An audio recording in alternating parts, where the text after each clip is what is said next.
Sleep Introduction. Hey there, night travelers. Welcome back to Veilbreaker. Before we dive deep into tonight's mystery, let's take a moment to settle in. Get comfortable wherever you are right now. Maybe you're in bed, surrounded by soft pillows and warm blankets. Maybe you're in a favorite chair, the world outside your window dark and quiet. Wherever you find yourself in this moment, you're exactly where you need to be. Take a slow breath in through your nose. Hold it for just a second. Now let it out, nice and easy. Feel your shoulders drop. Feel the tension start to melt away from your body. Tonight's journey is going to take us to one of the most fascinating, most mysterious places on Earth. But we're going to take our time getting there. There's no rush. The desert isn't going anywhere.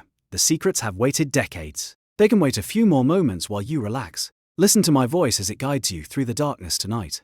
We're going to explore something extraordinary together, but we're going to do it in that comfortable space between waking and sleeping, where the mind is open and the imagination can roam free. So take another deep breath, let your eyes grow heavy if they want to, and prepare yourself for a story that sits right at the intersection of verified history and tantalizing mystery. A story about a place that officially didn't exist for nearly 60 years. A story about secrets hidden in the Nevada desert. Are you ready? Then let's begin our journey to Area 51. The legend of Area 51. Setting the stage, there exists approximately 83 miles northwest of Las Vegas, Nevada, a stretch of desert that has captured the imagination of millions around the world. It's a place where the boundaries between documented history and speculation blur like heat waves rising from sunbaked sand. It's a location that has spawned countless books, documentaries, movies, and television shows. For decades, it was a place the United States government refused to acknowledge even existed, and yet, everyone seemed to know about it. Area 51. Just speaking those two words conjures images in the mind. Flying saucers. Little grey beings with enormous black eyes, secret hangars built into mountainsides. Scientists in white coats examining technology that shouldn't exist. Government agents in dark suits warning people away with the threat of deadly force. It's become more than just a military installation. It's become a modern myth, a cultural phenomenon, a symbol of government secrecy, and the tantalizing possibility that we are not alone in the universe. But, like all good mysteries, the truth behind Area 51 is far more nuanced than the simple narratives would suggest. The real story involves genuine cutting-edge technology, legitimate reasons for secrecy, Cold War paranoia, unusual atmospheric phenomena, the psychology of conspiracy thinking, and yes, persistent claims from individuals who insist they've seen things that defy conventional explanation. To understand Area 51, we need to separate the documented facts from the speculation, while acknowledging that in the spaces between what we know for certain and what remains classified, there's room for some truly fascinating questions. The physical location itself is unassuming if you were to see it from a distance. It sits adjacent to a dry lake bed called Groom Lake in the southern Nevada desert. The lake bed itself measures approximately 3.7 miles from north to south, and 3 miles at its widest point. This flat, hard surface made it perfect for use as natural runways for aircraft testing. The facility occupies roughly 38,400 acres of land that was originally withdrawn from public use in 1958 under Public Land Order 1662 by the United States Atomic Energy Commission. The base is located within the much larger Nevada Test and Training Range, which encompasses approximately 2.9 million acres, an area roughly 3 times the size of Rhode Island. The restricted airspace above the facility, known officially as Restricted Area 4808 North, measures approximately 23 miles by 25 miles. This creates a protective buffer zone around the base, where civilian and even most military aircraft are prohibited from flying. The security measures on the ground are equally formidable. While the base itself is not surrounded by a single continuous fence, its boundaries are clearly marked with orange posts, warning signs, and buried motion sensors. These signs make no subtle promises. They explicitly state that photography is prohibited and that deadly force is authorized against trespassers. This isn't empty rhetoric. Armed security personnel, often referred to by locals and enthusiasts as camo dudes, due to their desert camouflage uniforms, patrol the perimeter in white pickup trucks, watching from hilltops and responding within minutes to any intrusion. Access to Area 51 is restricted to authorized personnel only.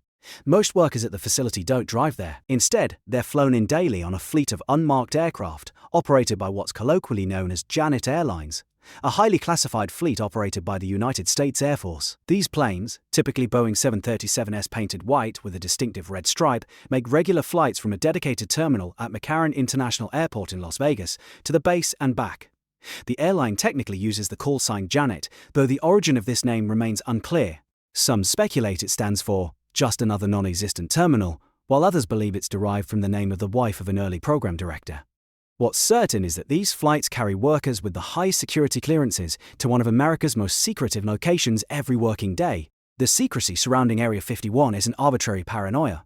It's rooted in the genuine national security concerns of the Cold War era and the continued need to test advanced military technology away from prying eyes, both foreign and domestic. When the site was established in 1955, the United States was locked in an existential struggle with the Soviet Union.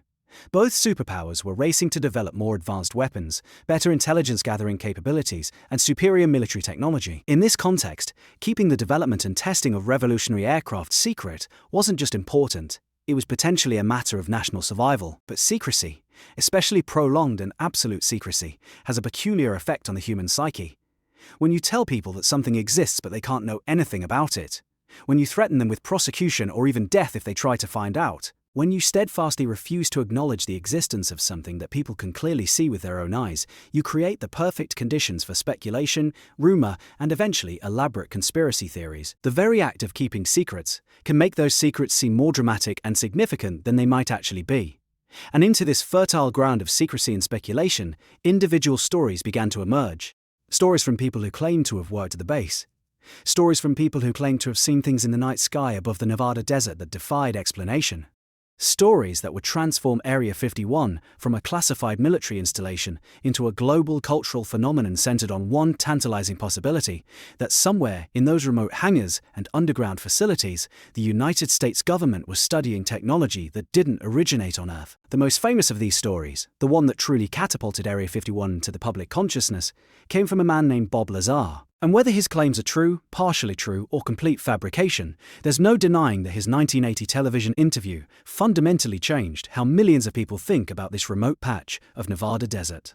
The historical origins and development of Area 51. To understand Area 51 as it exists today, we need to travel back to the early 1950s, to a time when the world was divided into two hostile camps and the threat of nuclear annihilation hung over humanity like a sword suspended by a thread. The Second World War had ended less than a decade earlier, but the alliance between the United States and the Soviet Union had quickly dissolved into mutual suspicion and hostility. By 1950, the Soviets had successfully tested their own atomic bomb, shattering the American nuclear monopoly much sooner than Western intelligence. The Korean War had demonstrated that this Cold War could turn hot at any moment. In this tense atmosphere, intelligence gathering became absolutely crucial. The United States needed to know what was happening inside the Soviet Union. What were Soviet military capabilities? Where were their military installations located? How advanced was their weapons technology? But the Soviet Union had lowered what Winston Churchill famously called an iron curtain around itself and its satellite states in Eastern Europe. Traditional intelligence-gathering methods, human spies on the ground, were becoming increasingly difficult and dangerous. The Soviets had become adept at counterintelligence, and captured American agents faced grim fates. The solution, American military and intelligence leaders decided, would come from above. If you couldn't safely send people into Soviet territory, you could fly over it at altitudes beyond the reach of Soviet air defenses and interceptor aircraft. This ambitious idea led to one of the most remarkable aircraft development programs in history. A program that would require a testing site remote enough to maintain absolute secrecy. In late 1954, the Central Intelligence Agency and the United States Air Force approached Lockheed Aircraft Corporation's Advanced Development Programs Division, better known as the Skunk Works. The task was extraordinarily challenging: design and build an aircraft that could fly at altitudes above 70,000 feet, well beyond the ceiling of any known fighter aircraft or anti-aircraft missile system of the era. The aircraft would need to have exceptional range to penetrate deep into Soviet territory and return safely. It would need to carry sophisticated cameras and sensing equipment. And it needed to be developed quickly and in total secrecy. Kelly Johnson, the legendary head of Lockheed's Skunk Works, accepted the challenge. His team designed an aircraft unlike anything that had flown before. The Lockheed U-2, as it would become known, featured an extraordinarily long wingspan that gave it glider-like flight characteristics. This wing design, combined with a lightweight airframe and a powerful turbine engine, allowed the U-2 to reach altitudes that seemed almost impossible at the time. But this revolutionary aircraft needed somewhere to be tested, somewhere far from public view and far from Soviet intelligence gathering capabilities. The CIA team tasked with finding a suitable location fanned out across the American Southwest, looking for a site that met specific criteria. It needed to be remote, accessible by air, and located near existing Air Force installations for support. It needed to have clear weather most of the year for flight testing. It needed to have a natural runway, like a dry lake bed, suitable for test flights. And crucially, it needed to be in an area where the government already controlled significant amounts of land, making it easier to establish restricted access without attracting undue attention. They found what they were looking for in southern Nevada, next to a dry lake bed that appeared on maps as Groom Lake. The site was located within the boundaries of the Atomic Energy Commission's Nevada test site, where nuclear weapons had been tested since 1951. This meant the government already owned and controlled the surrounding territory. The area was extraordinarily remote, accessible only by unpaved roads through harsh desert terrain. The dry lake bed itself provided an excellent natural runway, and the location was only about 100 miles from existing Air Force facilities at what would become Nellis Air Force Base. In April 1955, Kelly Johnson himself flew over the site in a small aircraft. He circled the area, studying the terrain below. The vast expanse of the dry lake bed impressed him immediately. He could envision runways marked out on its hard surface. He could see where they would place support buildings and hangars. It was, as he would later write in his notes, perfect. He recommended the site be acquired immediately. The CIA moved quickly to secure the location. In July 1955, just months after Johnson's aerial survey, the first personnel began arriving at what would initially be called Watertown, after CIA Director Richard Bissell's hometown in upstate New York. Later, it would be nicknamed Paradise Ranch by agency personnel, a bit of dark humor given the harsh, desolate nature of the location. The name was meant to make the assignment sound more appealing to the engineers and test pilots who would be working there. In reality, the initial facilities were extraordinarily basic. The first structures were surplus buildings, relocated from other sites. A few primitive trailers served as living quarters. Water had to be trucked in. The amenities consisted of a makeshift mess hall, several wells that produced brackish water, fuel storage tanks, and not much else. There was a basic movie theater and a volleyball court for recreation, but that was the extent of creature comforts. On July 24, 1955, a massive Season 2 cargo plane touched down on the dry lake bed, carrying the first U-2 aircraft in pieces. A Douglas DC-3 carried the Lockheed technicians who would reassemble it. Over the following days and weeks, more personnel arrived. Engineers, test pilots, maintenance crews, security personnel, and support staff began turning this remote desert outpost into a functional test facility. Regular flights were established between the site and Lockheed's facilities in Burbank, California. To maintain operational security, workers flew to Nevada on Monday mornings and returned home on Friday evenings, a schedule that would become standard practice for classified programs at the site. The CIA moved quickly to secure the location.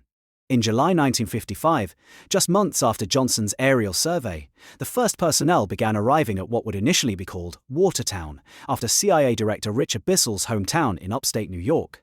Later, it would be nicknamed Paradise Ranch by agency personnel, a bit of dark humor given the harsh, desolate nature of the location. The name was meant to make the assignment sound more appealing to the engineers and test pilots who would be working there. In reality, the initial facilities were extraordinarily basic. The first structures were surplus buildings, relocated from other sites. A few primitive trailers served as living quarters. Water had to be trucked in. The amenities consisted of a makeshift mess hall, several wells that produced brackish water, fuel storage tanks, and not much else. There was a basic movie theater and a volleyball court for recreation, but that was the extent of creature comforts. On July 24, 1955, a massive Season 2 cargo plane touched down on the dry lake bed, carrying the first U-2 aircraft in pieces. A Douglas DC-3 carried the Lockheed technicians who would reassemble it. Over the following days and weeks, more personnel arrived. Engineers, test pilots, maintenance crews, security personnel, and support staff began turning this remote desert outpost into a functional test facility. Regular flights were established between the site and Lockheed's facilities in Burbank, California. To maintain operational security, workers flew to Nevada on Monday mornings and returned home on Friday evenings, a schedule that would become standard practice for classified programs at the site. But the U-2 program also had an unexpected consequence, one that would plant the seeds for Area 51's later association with UFO phenomena. In 1956, commercial airline pilots in the United States typically flew at altitudes between 10,000 and 20,000 feet. Military aircraft of the era rarely flew above 40,000 feet. The U-2, cruising at 70,000 feet or higher, was flying in airspace that most people didn't even know aircraft could reach. Its silver-colored fuselage would catch and reflect the rays of the setting or rising sun, appearing to glow brilliantly even when the ground below was in relative darkness. Airline pilots, flying in the relative darkness of high altitude at dawn or dusk, would suddenly see what appeared to be a brilliant object above them, seemingly hovering motionless or moving at impossible speeds. They couldn't know, because the U-2 program was classified, that they were seeing a secret spy plane at the edge of space. To them it looked like something unexplainable, something not of this world. Many of these pilots reported UFO sightings to authorities. The CIA and Air Force were aware of these reports and tracked them carefully. In declassified documents released decades later, intelligence analysts noted that a significant percentage of UFO sightings in the late 1950s corresponded with known U-2 flight paths and times, but the government couldn't publicly acknowledge this explanation without revealing the existence of the U-2 program. So instead, Air Force personnel would often attribute the sightings to natural phenomena, weather balloons, or temperature inversions. These explanations satisfied almost no one and contributed to a growing public perception that the government was covering up the truth about UFOs. The cost of the U-2 program extended beyond financial resources. The work was dangerous, and the high-altitude flights pushed both aircraft and pilots to their limits. In 1956 alone, 3 CIA pilots were killed in U-2 crashes during test flights. 2 of these fatal accidents occurred at Area 51 itself, grim reminders of the risks involved in developing revolutionary technology. A third pilot was killed in Germany, but the program continued, driven by the intelligence-gathering imperatives of the Cold War. The U-2's effectiveness came to a dramatic end on May 1, 1960, when Soviet missiles shot down a U-2 piloted by Francis Gary Powers over Sverdlovsk in the Soviet Union. Powers survived and was captured by Soviet authorities, who paraded him before the world press. The United States was forced to admit it had been conducting spy flights over Soviet territory. President Dwight Eisenhower immediately halted all U-2 flights over the Soviet Union, though the aircraft would continue to serve in reconnaissance roles in other parts of the world for decades to come.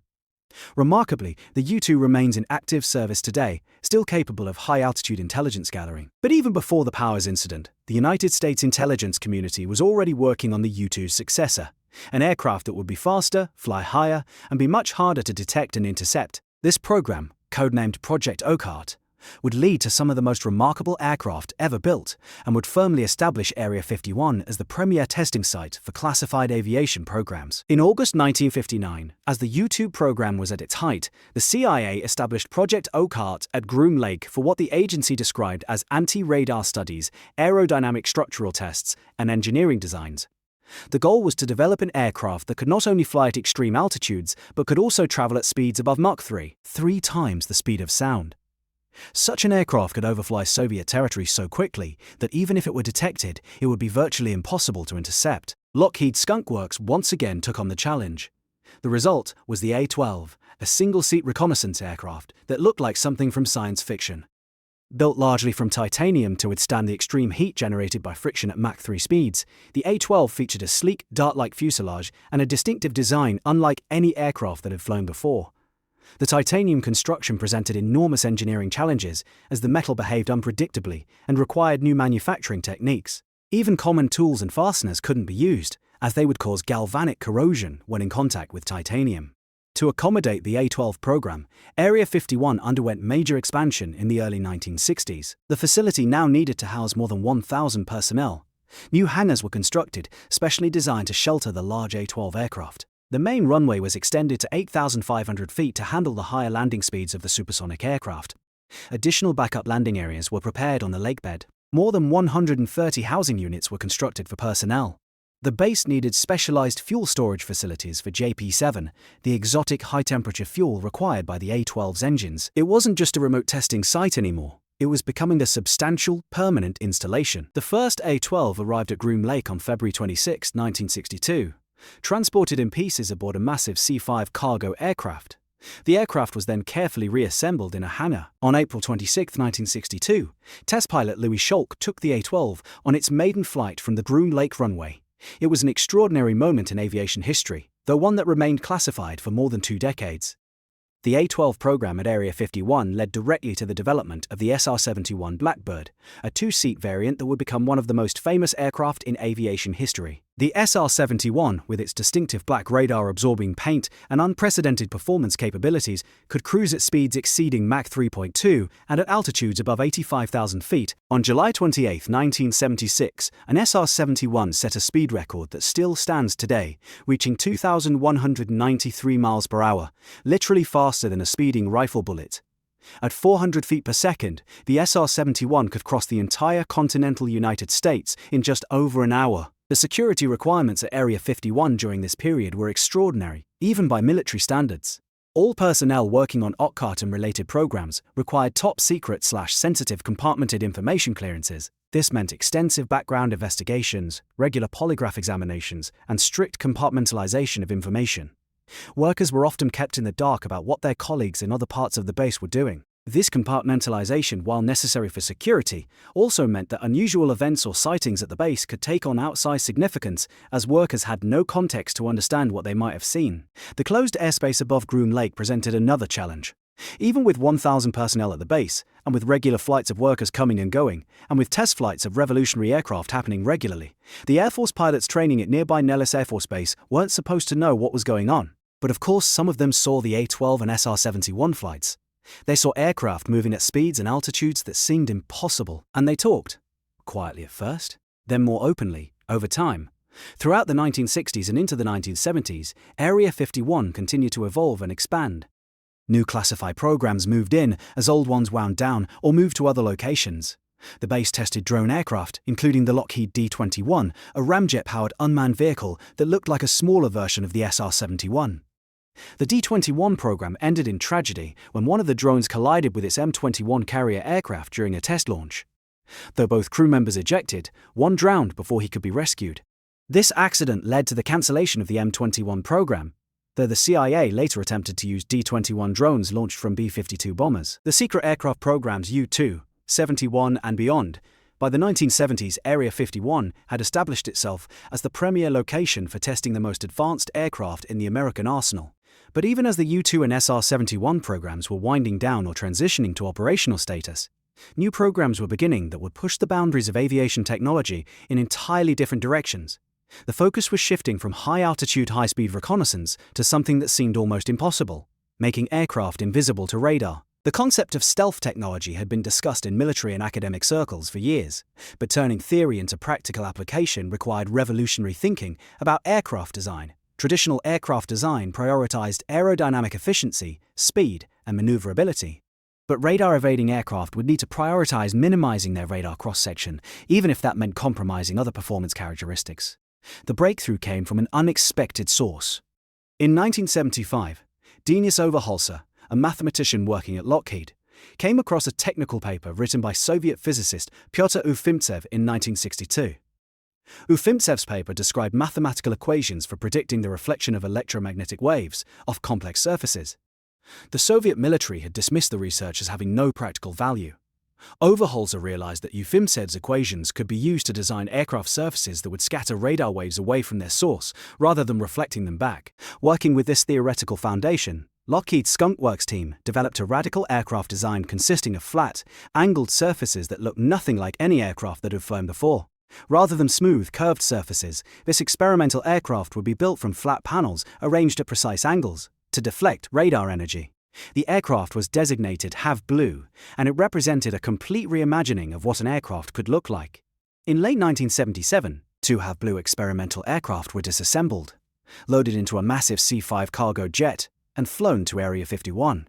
There, in the secure environment of Groom Lake, they were reassembled and prepared for flight testing. The first HAV Blue took to the air on November 16, 1977. Test pilots described the aircraft as extraordinarily difficult to fly. The faceted design that made it nearly invisible to radar also made it aerodynamically unstable. The aircraft required constant computer-assisted corrections just to maintain level flight. Despite the flight control challenges, the HAV Blue aircraft achieved their primary objectives spectacularly. When tested against radar systems, they demonstrated radar cross-sections far smaller than any aircraft of comparable size had ever achieved. They could approach radar installations without being detected until they were nearly overhead. Both HAV Blue aircraft eventually crashed during the test program due to their flight control difficulties, but they had proven that stealth technology worked. This proof of concept led to the development of a full-scale operational stealth aircraft, the F-117 Nighthawk. Like HAV Blue, the F-117 featured flat angled surfaces, but it was larger, more sophisticated, and used advanced fly-by-wire computer systems to make the aircraft flyable. The F-117 was designed as a stealth attack aircraft, capable of penetrating heavily defended enemy airspace to strike high-value targets with precision-guided weapons. The F-51 program at Area 51 operated under extraordinary security measures. The aircraft were housed in special hangars that could be sealed completely. Test flights were conducted only at night. Pilots approached and departed the base using specific corridors to avoid being seen from public vantage points. Even the airspace above the base was carefully monitored and controlled. Military pilots training at Nellis were strictly forbidden from entering the box of restricted airspace around Groom Lake, and those who strayed too close faced severe disciplinary action. A YF-117 prototype made its first flight from Groom Lake on June 17, 1981. Over the next several years, production F-117 aircraft were delivered to Area 51 for testing and pilot training before being deployed to nearby Tonopah Test Range.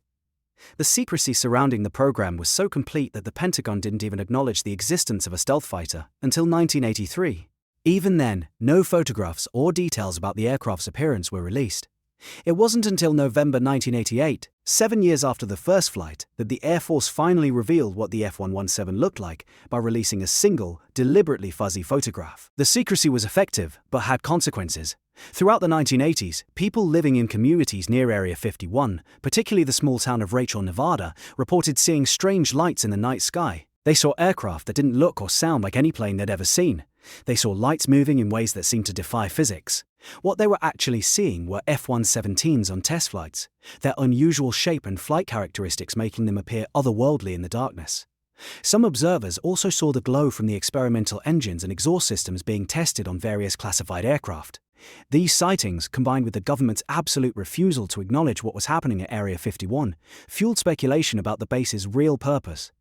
If the government wasn't testing stealth aircraft, then what were those strange lights? What were those oddly shaped objects in the sky?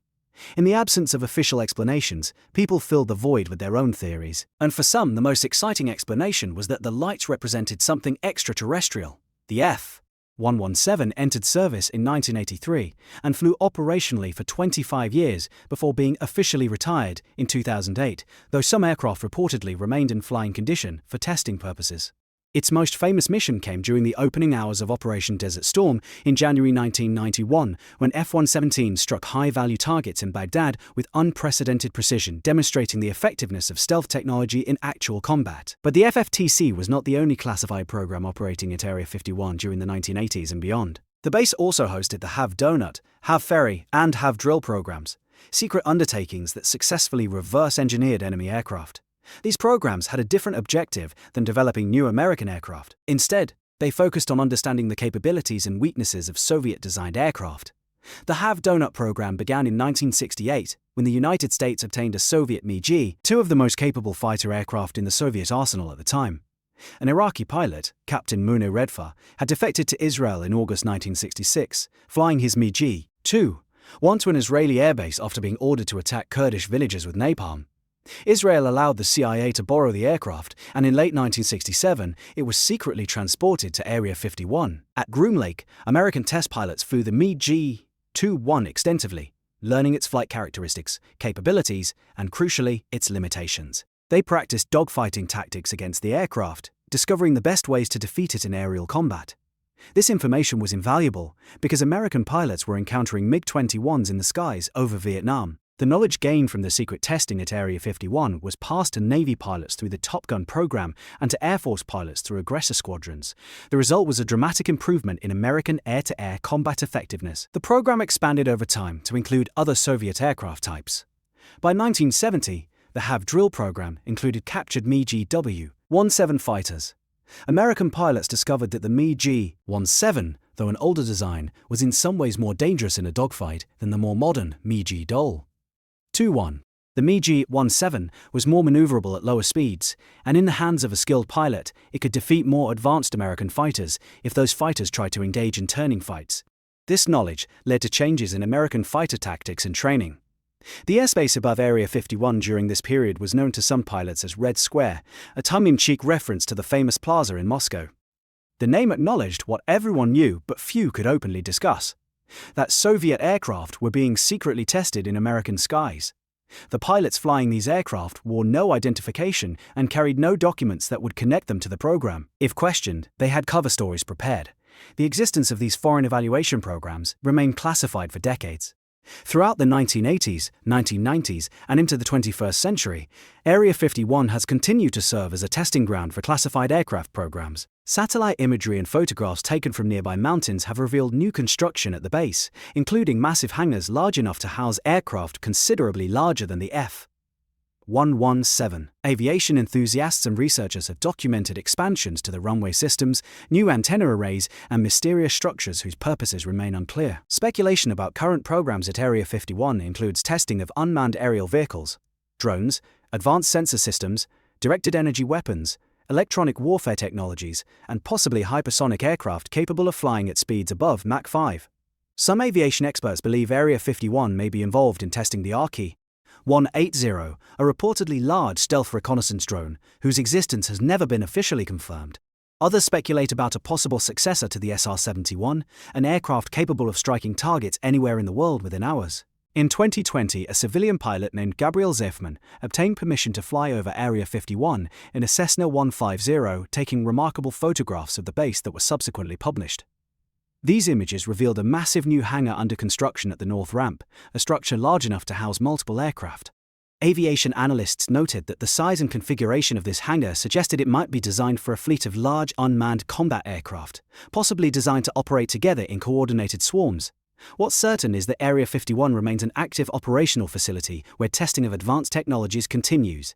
Satellite imagery shows regular activity, with new construction projects appearing frequently. The Janet Airlines flights continue daily, transporting workers from Las Vegas. The security perimeter remains heavily guarded, and the airspace above the base remains tightly restricted, with military pilots still facing disciplinary action if they stray into the forbidden zone. The base's documented history of developing and testing revolutionary aircraft, from the U-2 through the SR-71 to the F-117 and beyond, demonstrates that Area 51's real secrets have been remarkable enough without requiring extraterrestrial explanations. The U-2 flew at altitudes that seemed impossible. The SR-71 flew faster than any aircraft before or since. The FF-117 achieved near invisibility to radar. These aircraft were developed in secret, tested in secret, and deployed before the public knew they existed. They represented the cutting edge of human technological achievement. But, for some observers, these impressive accomplishments weren't enough to explain everything happening at Area 51. And in 1989, a man would come forward with claims that would transform Area 51 from a facility known primarily to aviation enthusiasts into a household name associated with one of the most persistent conspiracy theories of our time. Bob Lazar and the S4 facility revelations, May 1989. Las Vegas, Nevada. A local television station, KLAS-TV, aired what would become one of the most controversial interviews in the history of UFO research. Investigative reporter George Knapp interviewed a man who appeared in silhouette, his face obscured, using the pseudonym Dennis. This mysterious figure made extraordinary claims about his employment at a secret facility near Area 51. Claims that would captivate millions of people around the world and permanently alter public perception of what might be happening in the Nevada desert. 6 months later, in November 1989, the same man appeared on camera again, this time without disguise or pseudonym. His name was Robert Scott Lazar, and he claimed to be a physicist who had been recruited to work on the most extraordinary secret program in human history, the reverse engineering of extraterrestrial spacecraft. According to Lazar's account, in late 1988, he was interviewed for a highly classified position by contractor EG&G, a company known to provide technical services and security at Area 51. The interview process included background checks, polygraph examinations, and discussions of a project so secret that simply knowing about it required the highest levels of security clearance. Lazar stated that his eventual employer was the United States Navy, though he worked at a facility affiliated with the Department of Energy. The facility where Lazar claimed to have worked was not Area 51 itself, but rather a site he called S4. Allegedly located approximately 15 miles south of the main Groom Lake facility, built into the mountainside near Papoose Lake. According to Lazar, S4 consisted of a series of hangars built directly into the slope of the Papoose Range, camouflaged to blend with the surrounding terrain. These hangars, he claimed, housed the most closely guarded secrets of the United States government. Lazar described being driven to S4 in a bus with blacked-out windows after flying into Groom Lake on a Janet Airlines flight. He was escorted through high-security checkpoints, where he saw guards armed with automatic weapons. He described biometric security systems, including hand-scanning devices that read the bone structure in his hand to verify his identity. He spoke of signs in hallways with warnings about photographs being prohibited and stern reminders about the penalties for security violations. Then came the extraordinary part of his story. Lazar claimed that inside one of the hangars at S4, he saw 9 disc-shaped craft of apparently extraterrestrial origin. These weren't crashed saucers lying in pieces, he insisted. These were intact, functional spacecraft. One craft in particular, which Lazar nicknamed the Sport Model, became the focus of his alleged work. He described it as a disc approximately 50 feet in diameter, with a silvery appearance and seamless construction. The craft appeared to be manufactured from a metallic substance that had the visual appearance and tactile sensation of liquid mercury that had been hardened. According to Lazar, his role in the project was to help understand the propulsion system of these craft. He claimed that he and other scientists were tasked with reverse engineering the technology, attempting to understand how it worked so that similar systems could potentially be developed by human engineers. He described a propulsion system that seemed to operate on principles completely different from any known human technology. The craft, according to Lazar, were powered by a reactor that used an element with atomic number 115 as fuel. In 1989, when Lazar made these claims, element 151 did not exist on any periodic table. Elements above 92, uranium, don't occur naturally on Earth and must be created artificially in particle accelerators or nuclear reactors. At the time, the heaviest elements that had been created barely exceeded atomic number 100. And Lazar's claim that the craft used element 115 seemed to be an obvious flaw in his story, physical proof that he was making things up. Lazar described the element 115 fuel as being placed in the reactor, where it was somehow transmuted into element 116, which immediately decayed, releasing antimatter. This antimatter was directed through a device that produced what he called a gravity wave. This gravity wave could be focused and amplified, essentially bending space-time around the craft. By creating this distortion in space-time, the craft could, in Lazar's words, fall toward any point it wanted to reach, allowing for movement that appeared to defy inertia and conventional physics. He claimed that the craft had 3 gravity amplifiers positioned at 120-degree intervals around the lower portion of the disk. These could be operated together for vertical lift or individually for directional control. When operating, the bottom of the craft would glow with a characteristic blue-white light. Lazar stated that this glow was a side effect of the gravity field interacting with the atmosphere. Perhaps most remarkably, Lazar also claimed to have read briefing documents at S4 that described extraterrestrial involvement with Earth over the past 10,000 years. These documents, he said, referenced different species of extraterrestrials and included information about their interactions with humanity. He claimed that at least one of the extraterrestrial species involved came from a star system in the constellation Reticulum. Specifically, the binary star system Zeta Reticuli. Lazar stated that he even briefly saw what he believed to be an extraterrestrial being at the facility. He described catching a glimpse through a small window of a small humanoid figure, grey in colour, with an oversized head and large black eyes. The classic grey alien that has become a staple of UFO lore and popular culture. He stated that the viewing was brief and accidental, happening as he passed by a corridor while being escorted between areas of the facility. According to his account, his employment at S4 lasted only a brief period, from late 1988 into early 1988. He claimed he was dismissed from the program after he brought friends out into the desert near the facility to watch what he knew would be test flights of the craft. On these occasions, Lazar and his friends allegedly observed glowing objects rising above the mountains and performing maneuvers that defied conventional aircraft capabilities.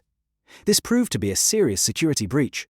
A Lincoln County Sheriff's deputy encountered Lazar and his friends leaving the area and took down their information. When this came to the attention of Lazar's employers, he was fired immediately. Lazar claimed that following his dismissal, he faced intimidation and threats.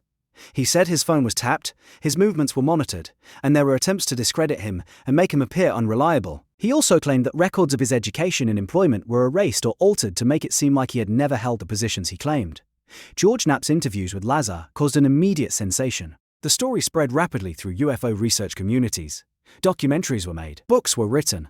Lazar appeared on radio programs and at conferences. Area 51, which had been known primarily to aviation enthusiasts and military historians, suddenly became famous worldwide as the alleged location where the US government was hiding and studying alien technology. Lazar's claims were specific enough to be investigated, and investigators from both the skeptical and believer sides of the UFO debate immediately began checking his story. What they found raised serious questions about his credibility. Lazar had claimed to hold advanced degrees from Massachusetts Institute of Technology, MIT, and California Institute of Technology, Caltech, two of the most prestigious scientific institutions in the world. However, neither institution has any record of Lazar ever attending, much less graduating. MIT and Caltech both maintain detailed records of all their graduates, and Lazar appears in neither database. No classmates from either institution have come forward to verify attending classes with him. No professors remember him. No thesis or dissertation bearing his name exists in their libraries. When confronted with this lack of evidence, Lazar claimed that his records had been erased as part of the government's effort to discredit him. However, skeptics point out that erasing someone from university records would require an extraordinarily complex conspiracy. Not only would official university records need to be altered, but yearbooks would need to be recalled and replaced.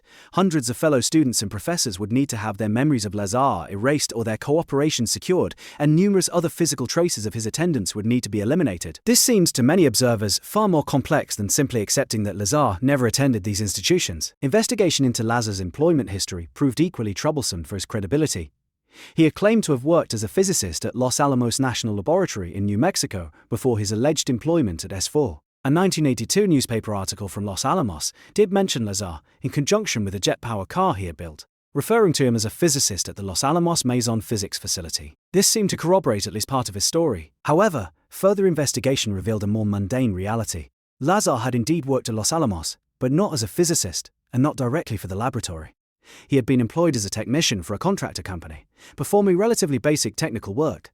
The Los Alamos National Laboratory maintains no records of Lazar ever holding a position as a scientist or physicist in their employ. The journalist who wrote the 1982 article later admitted that he had simply taken Lazar's claims about his credentials at face value, without verification, a lapse in journalistic standards. Additional problems emerged with other aspects of Lazar's story. He claimed that the S4 facility was located near Papoose Lake, built into the Papoose Range. However, extensive satellite surveillance and ground-based observations of the area have never revealed any evidence of the extensive facility Lazar described. Modern satellite imagery has resolution detailed enough to identify individual vehicles and small structures, yet no hidden hangars built into the mountainside have been identified. Lazar supporters argue that the facility is camouflaged so effectively that it's invisible even to satellite surveillance. But skeptics note that this level of camouflage would be extraordinarily difficult to maintain and would likely be unnecessary given the remote nature of the area. Lazar's description of element 115 as the fuel source for the alien craft is frequently cited as evidence that he had inside knowledge, particularly because element 115 didn't exist when he made his claims.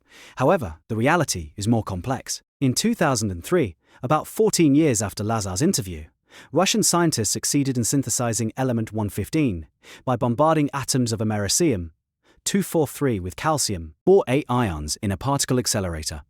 The resulting element, later named moscovium, was officially added to the periodic table in 2013. Lazar supporters point to this as vindication. He described an element that didn't exist, and years later, scientists created it.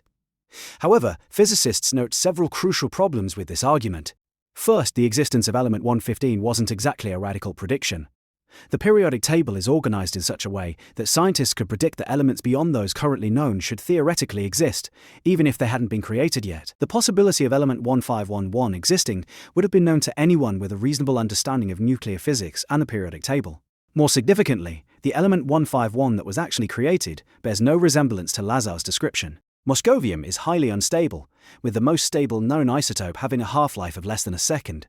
It decays almost instantaneously after being created, making it utterly useless as a fuel source. It exhibits no unusual gravitational properties. It cannot be used to generate antimatter. The real element 115 is simply another highly unstable heavy element, not the miraculous power source Lazar described. Lazar's defenders argue that perhaps a different, more stable isotope of element 115 exists that we haven't yet created. But this moves into the realm of pure speculation. There are also questions about some of Lazar's technical descriptions. Some physicists and engineers have noted that his explanations of how the propulsion system supposedly works contain fundamental misunderstandings of physics. His description of gravity waves doesn't align with the actual scientific concept of gravitational waves. His explanation of how the craft generates and amplifies gravity contains elements that don't match our understanding of how gravity actually works. Beyond the technical questions, there are also concerns about Lazar's personal history.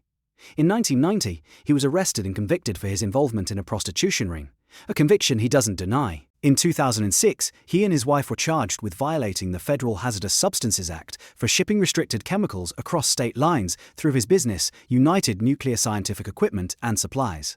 These legal issues don't directly bear on the truth or falsity of his Area 51 claims, but they do factor into assessments of his overall credibility and character. Despite these significant credibility problems, Lazar's story has endured and even flourished. In 2018, filmmaker Jeremy Corbell released a documentary titled Bob Lazar, Area 51, and Flying Saucers, featuring extensive interviews with Lazar about his experiences.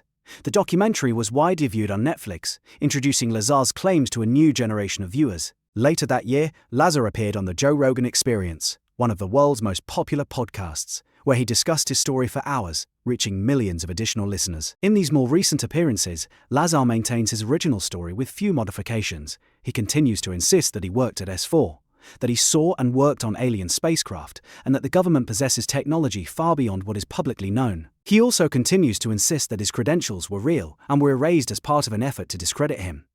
Supporters of Lazar's story point to several factors they believe support his credibility. They note that he has maintained essentially the same story for over 3 decades without major changes, unlike some other alleged whistleblowers whose stories have evolved or contradicted themselves over time. They note that he doesn't appear to have profited significantly from his claims, living a relatively modest life and running a small scientific supply business rather than becoming wealthy from books and appearances. They argue that his detailed descriptions of security procedures at government facilities match what other people with security clearances have described. Some supporters also argue that Lazar's consistent claims of harassment and intimidation following his revelations suggest that someone wants to silence him. In 2017, FBI agents and local police raided Lazar's business, United Nuclear. Official statements indicated they were looking for materials related to a homicide investigation in another location. Lazar supporters, however, suggested this was another attempt at intimidation or an effort to seize any remaining samples of element 115 that Lazar has claimed, without providing evidence, to have smuggled out of S4. Critics respond that consistency alone doesn't make a story true, that there are numerous reasons someone might maintain a false claim over time, including ego, commitment to a narrative, and ongoing attention.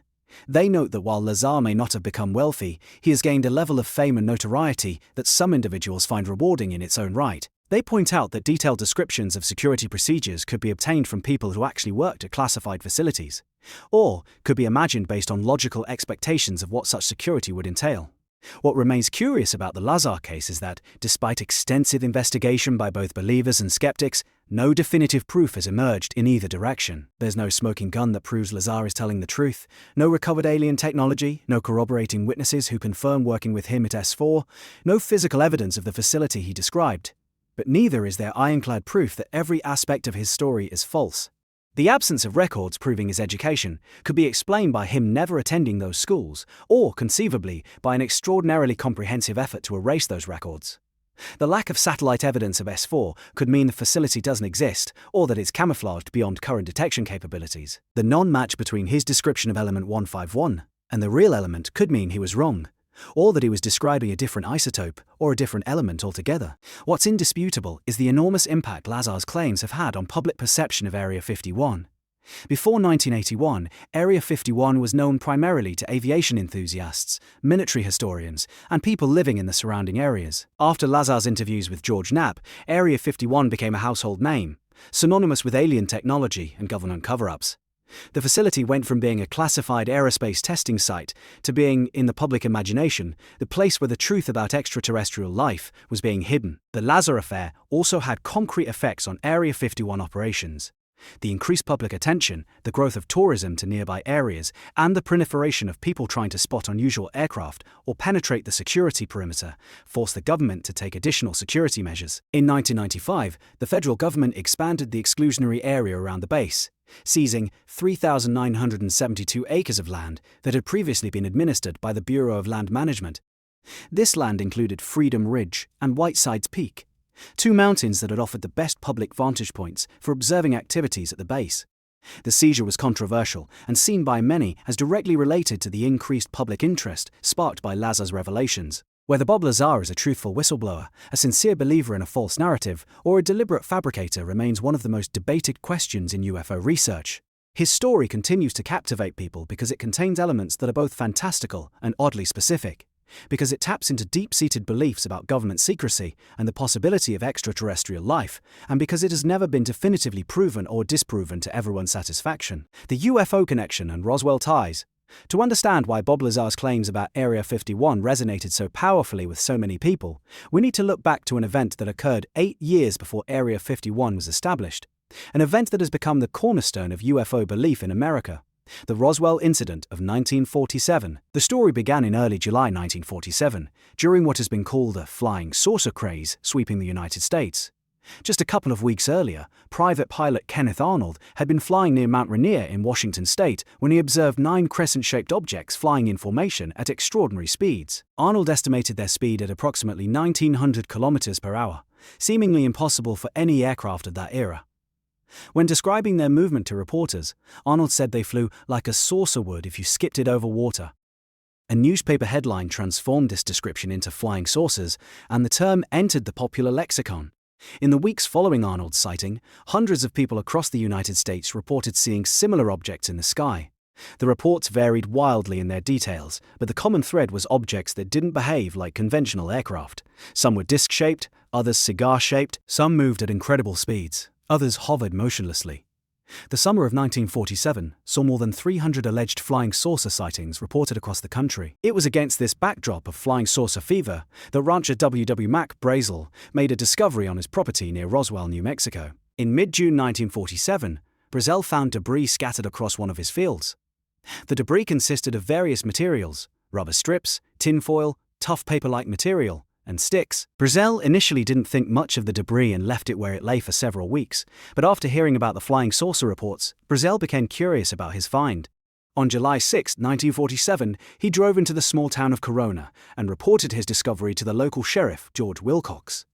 The sheriff, not knowing what to make of the report, contacted the nearby Roswell Army Airfield, home to the 509th Bomb Group, the only atomic bomb unit in the world at that time. Military personnel from the base went to Brazel's ranch to examine and collect the debris. On July 8, 1947, the Roswell Army Airfield issued an astonishing press release. The text, prepared by Public Information Officer Lieutenant Walter Haut, under orders from Base Commander Colonel William Blanchard, announced that the military had recovered a flying disc from the ranch. The Roswell Daily Record newspaper ran the story with the headline, "RAF Captures Flying Saucer on Ranch in Roswell Region." The news spread rapidly. For a brief moment, it seemed that the military had confirmed the existence of flying saucers. But less than 24 hours later, the story changed dramatically. Brigadier General Roger Ramey, commander of the 8th Air Force, held a press conference at Fort Worth Army Airfield, where the debris had been flown. Ramey announced that the military had made a mistake in its initial identification. The debris was not from a flying disc, but rather from a weather balloon. To support this explanation, photographs were taken of Ramey and other military personnel holding pieces of debris that clearly appeared to be from a weather balloon: rubber, foil, and balsa wood sticks consistent with a balloon and radar reflector. The newspapers published these photographs with new stories correcting the earlier reports. The Roswell Daily Record's follow-up headline read, "General Ramey empties Roswell saucer." For most people at the time, this seemed to settle the matter. The military had made an embarrassing mistake in their initial identification, but the prosaic explanation of a weather balloon seemed to close the case. Interest in the Roswell incident faded rapidly. News coverage of flying saucers in general declined sharply after a well-publicized hoax involving a fake flying disc made from jukebox parts was exposed in Twin Falls, Idaho, just days after the Roswell incident. For more than 30 years, the Roswell incident remained largely forgotten, mentioned only occasionally in passing in articles about UFOs. But in the late 1970s, researchers began re-examining the incident and interviewing people who had been involved. In 1980, authors Charles Berlitz and William Moore published a book titled The Roswell Incident, which argued that the weather balloon explanation was a cover story and that the debris had actually come from an extraterrestrial spacecraft. The book interviewed various witnesses who offered new and dramatic details. Major Jesse Marcel, who had been the intelligence officer at Roswell Army Airfield and had examined the original debris, told researchers that the materials he handled didn't match any conventional weather balloon. He described foil that couldn't be torn or burned, metal that would return to its original shape after being crumpled, and materials unlike anything he'd seen before or since. Marcel stated that he believed the debris was of extraterrestrial origin, despite the official weather balloon explanation. Other witnesses came forward with even more sensational claims. Some reported seeing not just debris, but intact craft, and even bodies of small humanoid beings. Glenn Dennis, a mortician who worked in Roswell at the time, claimed that the military had contacted him asking about small hermetically sealed caskets and procedures for preserving bodies that had been exposed to the elements. He also claimed to have spoken with a nurse at the base hospital who told him about unusual bodies being examined at the base, small humanoid figures with large heads and large eyes. Additional witnesses reported having seen military personnel loading large crates onto transport aircraft. Some claimed to have seen the crash site itself and observed wreckage that appeared metallic but with properties unlike any known earthly material. Others spoke of seeing trucks covered with tarps heading away from the crash site under heavy military guard. The renewed interest in Roswell throughout the 1980s coincided with increasing public fascination with UFOs and government secrecy. Television shows like Unsolved Mysteries featured segments on the incident. More books were published. More witnesses came forward, each adding new layers to the story. The small town of Roswell embraced its new identity as the site of the most famous alleged UFO crash in history. Street lamps were redesigned to look like alien heads. The town opened a UFO museum. Roswell became a tourist destination. The U.S. Air Force responded to the renewed public interest by conducting internal investigations into what had actually happened at Roswell. In 1994, they released a report titled The Roswell Report: Fact vs. Six, Fiction in the New Mexico Desert. This report provided a new explanation for the debris. It had come not from a simple weather balloon, but from a classified program called Project Mogul. According to the Air Force report, Project Mogul was a top-secret program that used high-altitude balloons carrying acoustic sensors designed to detect Soviet nuclear tests. These balloons were launched from Alamogordo Army Airfield in New Mexico and traveled at high altitudes where atmospheric conditions could carry sound waves over vast distances. The program was so secret that even the personnel at Roswell Army Airfield didn't know about it. The debris that Mac Brazel found matched materials used in Project Mogul balloons. Rubber from the balloons themselves, aluminum foil, and balsa wood from radar reflectors attached to help track the balloons. The Air Force report included documents showing that a Project Mogul balloon train had been launched on June 4, 1947, and had been lost in the area where Brazel found the debris. This explanation accounted for why the debris seemed unusual to people who examined it. They had never seen the specialized materials used in Project Mogul equipment, and it explained why the initial weather balloon explanation seemed insufficient to some observers. In 1997, the Air Force released a follow-up report titled The Roswell Report, Case Closed, which addressed the claims about alien bodies. The report argued that these accounts were likely confused memories of several different incidents that occurred at different times, but had been conflated in witnesses' memories. The report pointed to crash test dummy drops conducted in the region during the 1950s as a likely source for some body recovery stories. These anthropomorphic dummies were dropped from high altitudes to test parachute and ejection systems, and recovery teams would collect them from desert locations, sometimes under circumstances that might have looked unusual to civilian observers. Critics of the Air Force reports pointed out potential problems with these explanations.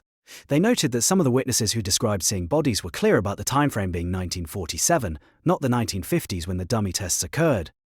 They argued that confusing rubber crash test dummies with small humanoid bodies strained credulity. They questioned whether witnesses would really conflate events separated by years. Supporters of extraterrestrial explanations saw the Air Force reports as just another layer of cover-up, an attempt to explain away something genuinely anomalous with prosaic but ultimately unconvincing alternatives. What made the Roswell incident particularly relevant to the Area 51 story was the question: if something did crash at Roswell, if the debris and bodies were real and extraterrestrial, where did the government take them?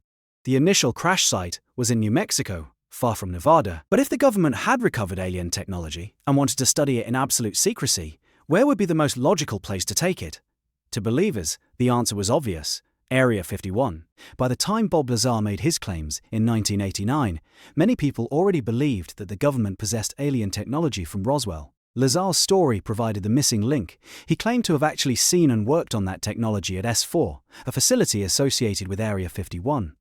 To believers, this confirmed what they had long suspected. The debris and craft from Roswell had been taken to Area 51, where America's brightest scientists had been secretly trying to understand and reverse engineer the technology for more than 40 years. This narrative had a certain logic to it. Area 51 was unquestionably the most secret military facility in the United States. It had the infrastructure to support advanced research. It had the security to ensure absolute secrecy. It was located in one of the most remote, inaccessible areas of the country.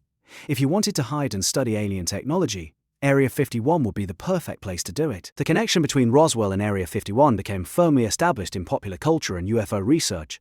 Books, documentaries, and television shows exploring either topic would inevitably mention the other. The two became intertwined in the public consciousness. Roswell was where we found the aliens, and Area 51 was where we took them. However, there are timeline problems with this narrative. The alleged Roswell crash occurred in July 1947. Area 51 wasn't established until 1955, 8 years later. If the government recovered alien technology in 1947, it would have needed to be studied somewhere else for those 8 years before Area 51 existed. Some researchers have suggested other possible locations, including Wright-Patterson Air Force Base in Ohio, which has its own persistent rumors about alien technology being stored in its Hangar 18. It's also worth noting that the amplification of the Roswell story, from largely forgotten incident to the most famous alleged UFO crash in history, happened during the same period that Area 51 was becoming famous for testing the most advanced aircraft in the world. The U-2, SR-71, F-117, and other revolutionary aircraft were genuine technological marvels that seemed almost impossible. When people living near Area 51 saw these aircraft being tested, particularly at night when their unusual shapes and flight characteristics were most evident, it's not difficult to understand how someone might think they were seeing something not of this world. The psychological element of the connection between Roswell and Area 51 is fascinating. Both stories tap into deep-seated feelings about government secrecy, the possibility of extraterrestrial life, and the idea that revolutionary truth is being hidden from the public. The narratives fulfill certain psychological needs. The need to believe that we're not alone in the universe, the need to believe that there are great secrets waiting to be revealed, and the need to believe that reality is more extraordinary than it appears on the surface. Other whistleblowers and inside testimonies. Bob Lazar is the most famous alleged whistleblower from Area 51, but is not the only person who has claimed inside knowledge of what's happening at the facility. Over the decades, numerous individuals have come forward with their own stories, each adding new elements to the mythology surrounding the base. Some of these accounts corroborate aspects of Lazar's story, while others introduce entirely new claims. Examining these various testimonies reveals both patterns and contradictions. One of the earlier alleged whistleblowers was a man who used the alias Victor Martinez, though this may have been a pseudonym for multiple sources. In the mid-1980s, before Lazar came forward, Martinez claimed through intermediaries to have worked at Area 51 on classified projects involving unconventional aircraft. His descriptions of security procedures at the base, the use of buses with blacked-out windows, the biometric security systems, and the general atmosphere of secrecy match what Lazar would later describe. However, Martinez never claimed to have seen alien spacecraft or technology, focusing instead on advanced human-design aircraft. Dan Birish, who also used the name Dan Crane, emerged in the early 2000s with extraordinary claims. Birish stated that he held a Ph.D. in microbiology and had worked as Area 51 and S4 from 1986 to 1992. He claimed to have worked on a project involving the study of an extraterrestrial biological entity, which he called J-Rod. According to Birish, this being was a time-traveling entity from Earth's future, representing what humanity would evolve into after a catastrophic timeline split. Birish described performing medical procedures on J-Rod and claimed the being communicated telepathically. Birish's story became increasingly complex and bizarre over time, incorporating elements of time travel, stargates, and multiple competing factions within secret government programs. He claimed knowledge of a device called the Looking Glass, an alleged technology that allowed viewing of possible future timelines. The Looking Glass, according to Birish, used curved black holes and electromagnetic fields to achieve this temporal viewing capability. Investigations into Birish's background revealed significant credibility problems similar to those found with Lazar. Claims about his educational credentials couldn't be verified through normal channels. The university he claimed to have received his doctorate from had no record of him. Like Lazar, Birish claimed that his records had been altered or erased as part of a cover-up. The increasingly elaborate and fantastic nature of his claims led many researchers, even those sympathetic to the idea of secret programs at Area 51, to dismiss his testimony as unreliable. Charles Hall, a former Air Force weather observer, came forward in 2004 with a series of books describing his alleged encounters with extraterrestrial beings he called the Tall Whites. According to Hall, these encounters occurred not at Area 51 itself, but at Indian Springs Air Force Base and the surrounding Nevada desert between 1965 and 1967, when he was stationed there as a young serviceman. Hall described the Tall Whites as humanoid beings standing between 6 and 8 feet tall, with pale skin, blue eyes, and completely white hair. He claimed these beings had an agreement with the U.S. government to use remote areas of Nevada as a base in exchange for sharing certain technologies. Hall's descriptions of his interactions with these beings were detailed and specific. He claimed to have observed their spacecraft, communicated with individual Tall Whites, and witnessed Air Force personnel working alongside them. Unlike many alleged whistleblowers, Hall maintained a relatively low profile and didn't actively seek publicity. He presented his accounts as non-fiction, but didn't push aggressively for his story to be believed or investigated.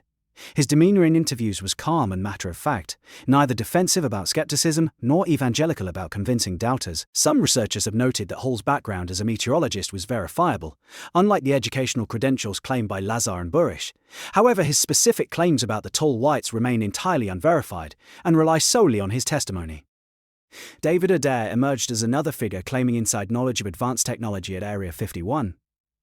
Adair stated that in 1971, when he was 17 years old, he was taken to Area 51 after demonstrating an electromagnetic fusion containment engine he had built for a science fair project. According to Adair, military officials were impressed by his teenage engineering achievement and brought him to Area 51 to see an engine technology far more advanced than anything he had created. Adair described being shown what he believed was an engine of extraterrestrial origin, organic in appearance and impossibly sophisticated in design. He claimed to have interacted with the engine, which seemed to respond to his thoughts. He described the engine as having a biological quality, as if it were alive. Adair also claimed that during this visit to Area 51, he met with high-ranking military officials, including Air Force General Curtis LeMay. Like other alleged whistleblowers, Adair faced questions about the verifiability of his claims.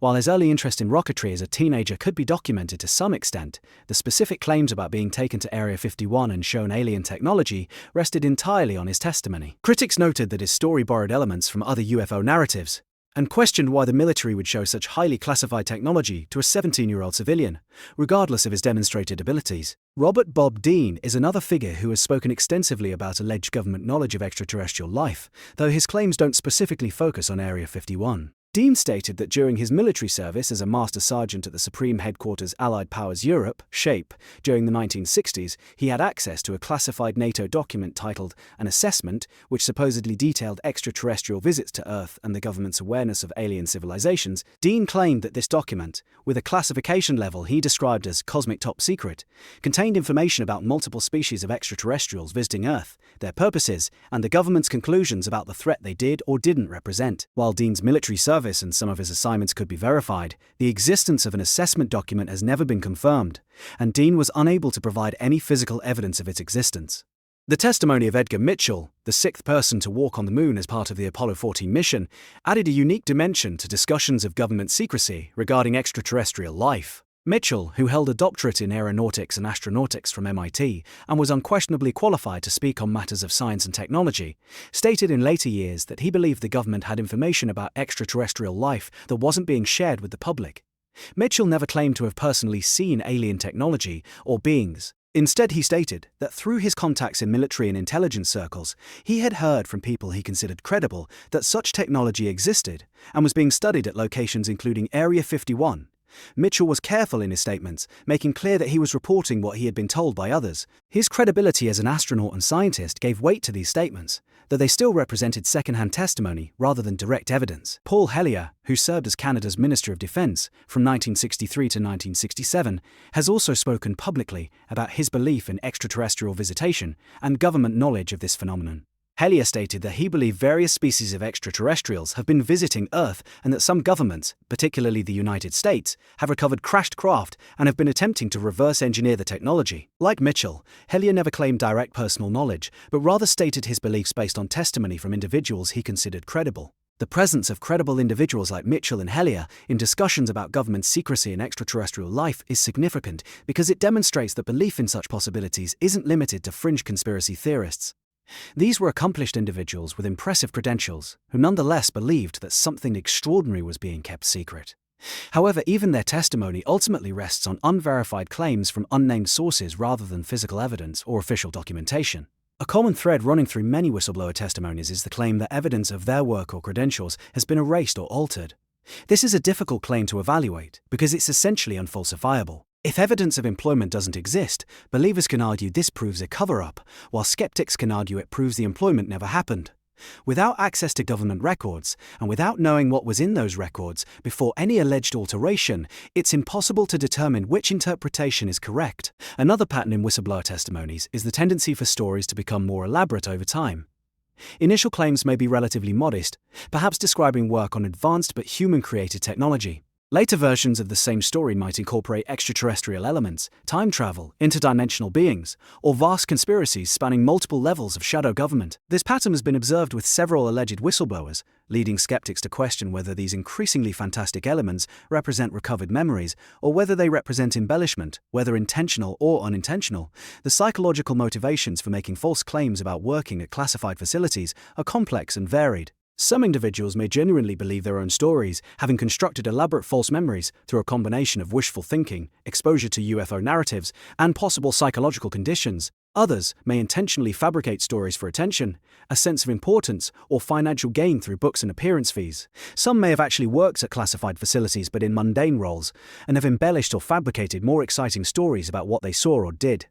It's also possible, of course, that some testimonies are genuine. It's possible that some individuals have seen things at Area 51 or related facilities that they couldn't fully explain and have interpreted those experiences through the lens of extraterrestrial contact. It's possible that some have worked on projects that, while classified and advanced, were actually human technology, but seemed so revolutionary that an extraterrestrial origin seemed plausible. And it's theoretically possible that some testimonies are accurate accounts of recovered extraterrestrial technology, though this remains the least verifiable explanation. What's certain is that the accumulation of whistleblower testimonies over the decades has contributed significantly to the mythology surrounding Area 51. Each new account adds fuel to public speculation and makes it easier for others to come forward with their own stories. The testimonies reinforce each other in the minds of believers, creating a seemingly comprehensive narrative about what's happening at the facility. But for skeptics, The very proliferation of these accounts, combined with their lack of corroborating physical evidence and frequent credibility problems, suggests a different interpretation. That Area 51 has become a blank screen onto which people project their beliefs and fantasies about secret government programs and extraterrestrial life, scientific analysis and skeptical perspectives. While the claims about Area 51 housing alien technology have captured public imagination, it's important to examine these claims through the lens of scientific skepticism and rational analysis. Scientists, engineers, and critical thinkers have raised numerous questions about the plausibility of the various claims associated with Area 51, particularly those involving extraterrestrial spacecraft and technology. One of the fundamental questions raised by skeptics concerns the physics described by alleged whistleblowers like Bob Lazar. Lazar's explanation of the propulsion system supposedly used by alien craft invokes gravity amplifiers and the manipulation of gravitational fields. However, physicists point out that gravity is by far the weakest of the fundamental forces. The electromagnetic force, for example, is approximately 10 to the 36th power times stronger than gravity. This is why a small magnet can overcome the gravitational pull of the entire Earth to pick up a paperclip. Creating a device capable of generating a gravitational field strong enough to propel a spacecraft would require enormous amounts of energy, far more than could be practically contained in a small disc-shaped craft. Even if element 115 could produce the effects Lazar described, which no evidence suggests it can, the energy requirements would be staggering. Lazar's descriptions of these systems don't address these fundamental physical constraints. His explanation of gravity waves also doesn't align with the scientific understanding of gravitational waves, which are ripples in spacetime caused by massive accelerating objects like merging black holes or neutron stars. These gravitational waves have been detected by instruments like LIGO, Laser Interferometer Gravitational Wave Observatory, but they're extraordinarily difficult to detect even when produced by cosmic-scale events. The idea of generating and controlling such waves with a small vehicle-mounted device doesn't match our understanding. Lazar's description of the craft bending spacetime to allow it to fall toward its destination invokes concepts from general relativity, specifically the idea that massive objects curve spacetime. However, the equations of general relativity indicate that creating a significant curvature in spacetime requires enormous amounts of mass or energy, concentrated in a small area. The amounts involved would be far beyond anything that could be contained in a spacecraft. Physicist Lawrence Krauss has noted that you would need exotic matter with negative energy density to create the kind of spacetime distortions Lazar describes, and no such matter has ever been observed or shown to be possible. The element 115 issue presents its own scientific problems. As mentioned earlier, element 115, moscovium, was successfully synthesized in 2003. However, all known isotopes of element 115 are highly unstable, decaying within a fraction of a second. Lazar supporters argue that perhaps a stable or semi-stable isotope exists that we haven't yet created. This is theoretically possible. Physicists refer to this concept as an island of stability, regions on the periodic table where certain very heavy elements might have stable or long-lived isotopes. However, current theoretical models of nuclear physics predict that the island of stability, if it exists, would be centered around elements with atomic numbers near 114 to 120 higher and would require very specific numbers of neutrons. The most stable isotope of element 115 created so far has 174 neutrons and decays in less than a second. For a stable isotope to exist, it would likely need significantly more neutrons, creating what's called a neutron-rich isotope. The problem is that creating such isotopes is extraordinarily difficult with current technology, and even if they exist, there's no theoretical basis for expecting them to have the miraculous properties Lazar described. Beyond the physics problems, there are logical issues with the broader narrative of alien technology at Area 51. If the United States government recovered crashed alien spacecraft in 1947 at Roswell and has been studying them ever since, we would expect to see revolutionary advances in technology emerging from this research. Yet technological progress since 1947 has followed a fairly steady, predictable trajectory, with innovations building logically on previous developments. The transistor was invented at Bell Labs in 1947, the same year as the alleged Roswell crash, but its development was the result of years of research into semiconductor physics, not a sudden breakthrough from recovered alien technology. The integrated circuit, personal computers, the internet, smartphones, all these revolutionary technologies can be traced through clear developmental lineages that don't require exotic explanations. If we had access to technology centuries or millennia ahead of our own, we would expect to see discontinuities in technological development, sudden leaps that couldn't be explained by gradual human innovation. We don't see such leaps. Skeptics also point to the sheer number of people who would need to be involved in a conspiracy of the magnitude claimed by Area 51 believers. If alien technology were being studied at Area 51, thousands of people would need to know about it. Scientists, engineers, technicians, military personnel, contractors, security staff, logistics coordinators, administrators, pilots, cleaners.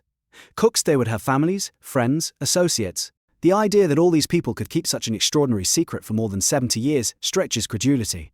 Mathematically, physicist David Grimes has developed equations to estimate how long conspiracies can remain secret based on the number of people involved. His analysis, published in the journal PLOS ONE, suggests that a conspiracy involving 1,000 people would have only about a 5% chance of lasting 5 years without being exposed. A conspiracy involving 10,000 people would last only months.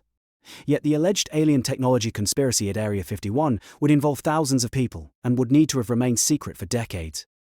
The typical response from conspiracy believers is that participants are compartmentalized, that each person knows only their small piece of the puzzle and doesn't understand the larger picture.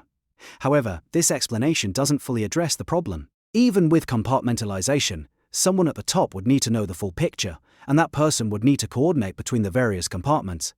Moreover, the physical evidence itself, the supposed spacecraft and alien bodies, would need to be seen by numerous people in the course of their work.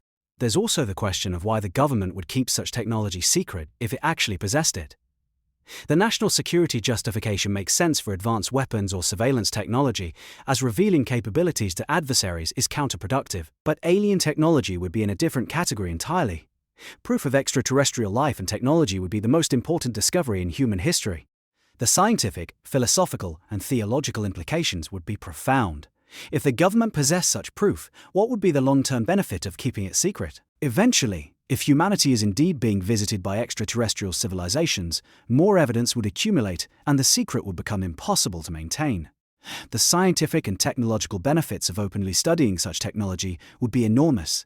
The public reaction, while potentially including panic or upheaval, would also include incredible excitement and wonder. The government officials and scientists who could reveal such proof would go down in history as the people who confirmed humanity's place in a universe teeming with life. From a purely cynical political standpoint, any administration or government that could prove the existence of extraterrestrial life would gain enormous prestige and support. The political benefits of such a revelation would be substantial. The continuing secrecy would need to be justified by benefits that outweigh these considerable advantages, and it's not clear what those benefits would be. Skeptics also examine the specific claims made by alleged whistleblowers and note internal contradictions and implausibilities. For instance, Bob Lazar claimed that he was hired to work on alien technology, despite having allegedly just obtained his position in clearance. It seems unlikely that someone would be brought into such an extraordinarily sensitive program so quickly, even if they had relevant expertise. Programs with lower levels of classification typically require years of service and demonstrated loyalty before personnel are granted access to the most sensitive information. The claim that Lazar was allowed to bring friends out into the desert to watch test flights of alien craft is particularly problematic. This would represent an egregious security breach that would be immediately detected and would result in swift and severe consequences. If the government was so security conscious that they threatened the use of deadly force against civilian trespassers, that they built elaborate cover stories and disinformation campaigns, that they allegedly erased employment and education records of whistleblowers, why would they be so lax about actual test flights of their most sensitive technology that those flights could be viewed by unauthorized civilians? The skeptical perspective doesn't necessarily mean that nothing interesting is happening at Area 51. Skeptics acknowledge that the base is real, that it has been used for testing classified aircraft, and that some of that testing involved revolutionary technology. The U-2, SR-71, and F-17 were all extraordinary achievements that seemed almost impossible when they were developed. Future programs at the base may well produce aircraft and systems that seem equally impossible by today's standards. The skeptical view is simply that extraordinary claims require extraordinary evidence, and that alien technology at Area 51 is an extraordinary claim. Testimony from individuals with credibility problems whose accounts cannot be verified and which contradict known physics doesn't constitute extraordinary evidence. Videos of lights in the sky, while interesting, don't prove extraterrestrial origin, any more than similar videos in the 1950s prove the U-2 was alien despite the government's refusal to acknowledge its existence. It's worth noting that skepticism about alien technology at Area 51 doesn't require dismissing the possibility of extraterrestrial life in general. Many scientists believe that life probably exists elsewhere in the universe, given the vast number of planets we now know exist. The question isn't whether extraterrestrial life exists, but whether it has visited Earth, whether it has crashed spacecraft on Earth, and whether the US government is secretly studying that crash technology at Area 51. The cultural impact and modern mystique regardless of what's actually happening at Area 51, there's no denying the profound impact the base has had on popular culture. Area 51 has become a cultural touchstone, a shorthand reference for government secrecy, conspiracy theories, and the possibility of extraterrestrial life. It appears in movies, television shows, video games, books, and music. It's been referenced in comedy sketches, political debates, and scientific discussions. The mere mention of Area 51 inches immediately conjures a specific set of associations in people's minds. The cultural phenomenon of Area 51 really exploded in the 90s, following Bob Lazar's revelations and the broader UFO renaissance of that decade. The 1993 television series The X-Files helped normalize UFO conspiracy theories in mainstream entertainment. The show's tagline, "The truth is out there," and its exploration of government cover-ups of extraterrestrial evidence resonated with audiences. While the show featured various locations for its fictional alien-related activities, Area 51 was frequently referenced and became part of the show's mythology. The 1996 film Independence Day brought Area 51 to the big screen in spectacular fashion. In the film, Area 51 is explicitly shown as the location where the US government has been storing a crashed alien spacecraft and the bodies of its occupants since the Roswell incident. The facility plays a crucial role in humanity's defense against alien invasion, as scientists are able to interface with the alien technology they've been secretly studying for 50 years. The film was a massive box office success, grossing over $817 million worldwide, and it cemented Area 51's place in popular consciousness as the mythical repository of alien technology. Countless other films, television shows, and video games have incorporated Area 51 into their narratives. The base has appeared in Indiana Jones and the Kingdom of the Crystal Skull, Paul, Transformers, and numerous other productions. It's been a location in video games including Area 51, Duke Nukem, Tony Hawk's Pro Skater, and Grand Theft Auto San Andreas. Each appearance in popular culture reinforces the base's mystique and introduces the mythology to new audiences. Musicians have also been fascinated by Area 51. Songs referencing the base have been recorded by artists ranging from Sublime to Foo Fighters to Dwight Yoakam. The base appears in music videos, album artwork, and concert stage designs. The imagery of alien spacecraft, secret government facilities, and forbidden knowledge has proven to be creatively inspiring across multiple artistic mediums. The town of Rachel, Nevada, population approximately 50 people, has fully embraced its location near Area 51. The town renamed its local bar and grill to the Little Alien, a pun combining Little Alien with Inn. The establishment is decorated with alien-themed artwork and memorabilia and serves as an unofficial headquarters for UFO enthusiasts, researchers, and tourists visiting the area. The inn offers alien burgers, rooms with alien-themed decor, and sells souvenirs to the thousands of visitors who pass through each year. State Route 375, the highway running near Area 51 past Rachel, was officially designated the Extraterrestrial Highway by the Nevada Department of Transportation in 1996. Road signs along the highway feature flying saucer imagery. The designation was partly tongue-in-cheek, but also recognized the substantial tourism that UFO interest was bringing to this remote part of Nevada. The fascination with Area 51 reached what might be its cultural peak in 2019 with the Storm Area 51 Inches phenomena. What began as a satirical Facebook event created by college student Matty Roberts in June 2019 quickly spiraled into a global phenomenon. The event, titled Storm Area 51 They Can't Stop All of Us, proposed that a massive group of people should rush the base's security perimeter on September 20, 2019. The tongue-in-cheek description suggested that by overwhelming security with sheer numbers, participants could see them aliens. The event went viral, with more than 2 million people indicating they would attend, and another 1.5 million expressing interest. The event spawned countless memes, jokes, and discussions across social media platforms. News organizations around the world covered the phenomenon. The US Air Force issued warnings that Area 51 is an active military installation where deadly force is authorized to protect it. Local law enforcement in Lincoln County, Nevada, expressed concern about the potential influx of people to an area with limited infrastructure. While the original event page was clearly satirical, the response to it demonstrated the powerful grip that Area 51 mythology holds on the public imagination. That millions of people, even jokingly, would express interest in raiding a military base to see them aliens, revealed how deeply the association between Area 51 and extraterrestrial life had penetrated popular culture. The actual September 20th event was far less dramatic than the social media hype suggested. Rather than millions of people, only about 3,000 to 4,000 showed up to various locations near Area 51. Most attended music festivals and parties organized in nearby towns as alternatives to actually approaching the base. Only about 150 people actually went to the base's main gate, and they held a peaceful gathering rather than attempting any kind of raid. One person was arrested for urinating near the gate, and a few others were detained for minor infractions, but the feared mass confrontation never materialized. Nevertheless, the Storm Area 51 phenomenon demonstrated the enduring fascination with the base. It also showed how internet culture could transform even a joke into a global event that required coordination between multiple law enforcement agencies and government entities to manage. The Air Force took the threat seriously enough to reinforce security at the base and issue repeated warnings. The cultural impact of Area 51 extends beyond entertainment and tourism to influence broader conversations about government transparency and secrecy. The base has become a symbol used by people across the political spectrum to discuss concerns about unaccountable government operations. Some see it as representing necessary national security secrecy, while others view it as an example of government overreach and lack of transparency. The base's decades-long official non-existence, despite being clearly visible and widely known, has been used as an example in discussions about how governments classify information and what the public has a right to know. When the CIA finally acknowledged the existence of Area 51 in 2013, releasing previously classified documents about the U-2 and OXCART programs, it was treated as news despite the fact that everyone already knew the base existed. This paradox, officially acknowledging something that was already common knowledge, highlighted the sometimes absurd nature of classification systems. Area 51 has also influenced how people think about UFOs and extraterrestrial life more broadly. For many people, Area 51 serves as a sort of repository for hopes and beliefs about the existence of extraterrestrial visitors. The narrative that the truth is at Area 51 essentials provides a concrete focus for otherwise diffuse beliefs and speculation. It offers a satisfying explanation for why, despite decades of UFO sightings and alien encounter claims, no definitive proof of extraterrestrial visitation has emerged. The proof exists, but it's locked away at Area 51. This narrative serves several psychological functions. It allows believers to maintain their convictions in the face of a lack of public evidence. It provides a villain, the secretive government, concealing the truth.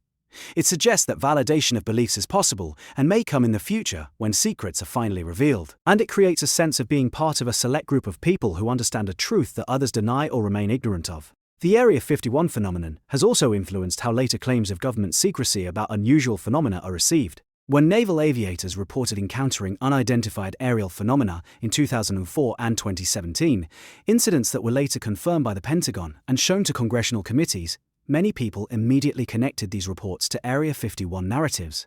The framework of government has secret knowledge about anomalous aircraft had been so thoroughly established by Area 51 stories that it became the default lens through which new information was interpreted. Current operations and what we know today.